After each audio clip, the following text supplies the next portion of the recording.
आज होता मार्गशीर्ष महिन्यातला दुसरा गुरुवार, त्यामुळे म्हटलं मस्त असं जेवणाला काहीतरी बनवूया.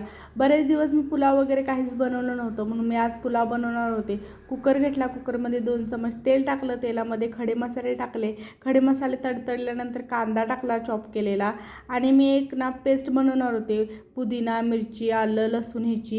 हे पुदिनाची आणि जी पेस्ट टाकली टेस्ट एक नंबर लागते, त्यामुळे ती पेस्ट बनवून घेतली आणि ती पेस्ट टाकली. कांदा थोडासा गोल्डन भाजल्यानंतर आणि ती पेस्ट पण चांगली भाजून घेतली. भाजून घेतल्यानंतर त्यामध्ये टोमॅटो टाकला.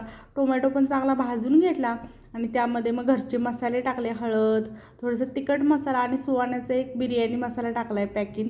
त्यानंतर ते सगळं मिक्स करून घेतलं आणि त्यामध्ये थोडंसं पाणी टाकलं मसाला करपू नये म्हणून, आणि धुवून घेतलेल्या भाज्या टाकल्या. भाज्या चांगल्या मिक्स करून घेतल्या. मिक्स केल्यानंतर मी थोडंसं पनीर टाकले त्यामध्ये, आणि ज्या माझ्याकडे अवेलेबल होत्या ना त्याच भाज्या मी टाकल्यात.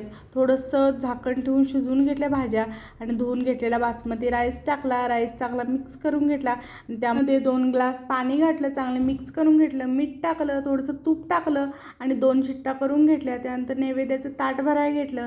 मी खीर, पनीरची भाजी आणि चपात्या बनवल्या होत्या. ते सगळं नैवेद्याचं ताट भरून पूजा वाचाय बसले.